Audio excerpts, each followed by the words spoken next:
नमस्ते दोस्तों, आज हम बात करेंगे प्राचीन भारत के इतिहास की, यानी कि उस दौर की जब सभ्यता की नींव रखी जा रही थी। यह समय भारत की सांस्कृतिक, सामाजिक और धार्मिक पहचान के निर्माण का युग था। इस काल को हम तीन प्रमुख हिस्सों में बांट सकते हैं। पहला, सिंधु घाटी सभ्यता, जो कि वैदिक काल और महाजनपद व मौर्य गुप्त युग है। सबसे पहले हम बात करते हैं सिंधु घाटी सभ्यता की, जिसे हड़प्पा सभ्यता भी कहा जाता है। यह लगभग 2500 ईसा पूर्व से 1750 ईसा पूर्व तक फैली थी। इसका केंद्र आज के पाकिस्तान और पश्चिमी भारत में था। हड़प्पा, मोहनजोदड़ो, धोलावीरा और लोथल इसके प्रमुख नगर थे। इस सभ्यता की सबसे बड़ी विशेषता थी कि इसकी सुनियोजित नगर व्यवस्था, जल निकासी प्रणाली और विशाल अन्न भंडार। यहाँ के लोग कृषि, व्यापार और शिल्प कला में निपुण थे। पुरातात्विक खोजों में मिली नाचती लड़की की कांसा मूर्ति और पशुपति मोहर से यह स्पष्ट होता है कि इन लोगों का धार्मिक और कला से भी गहरा संबंध था। इसके बाद आता है वैदिक काल, जो आर्यों के आगमन के बाद शुरू हुआ।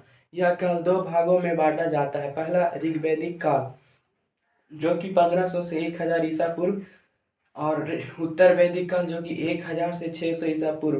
प्रारंभ में समाज जनजाति था और राजा को केवल युद्ध में नेतृत्व के लिए चुना जाता था। ऋग्वेद इस समय का सबसे प्रमुख ग्रंथ है।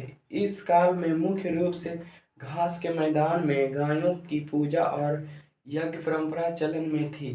उत्तर वैदिक काल में समाज और शासन अधिक जटिल हुआ। वन व्यवस्था मौजूद हुई, कृषि का विकास हुआ और राजतंत्र सुदृढ़ होने लगा। इस समय ब्राह्मण, आरण्यक, उपनिषद जैसे ग्रंथों की रचना हुई।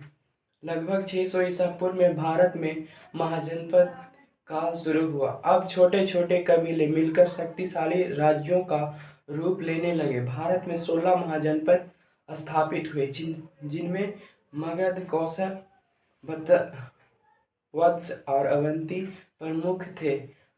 मगध सबसे शक्तिशाली राजा बनकर उभरा। यही वह समय था जब महावीर स्वामी ने जैन धर्म और गौतम बुद्ध ने बौद्ध धर्म की स्थापना की। इन दोनों धर्मों ने हिंसा का विरोध किया और सरल जीवन व अहिंसा का संदेश दिया। यह काल विचारों की क्रांति का काल था, जिसे दर्शन की शताब्दी भी कहा जाता है। अब आते हैं भारत के सबसे शक्तिशाली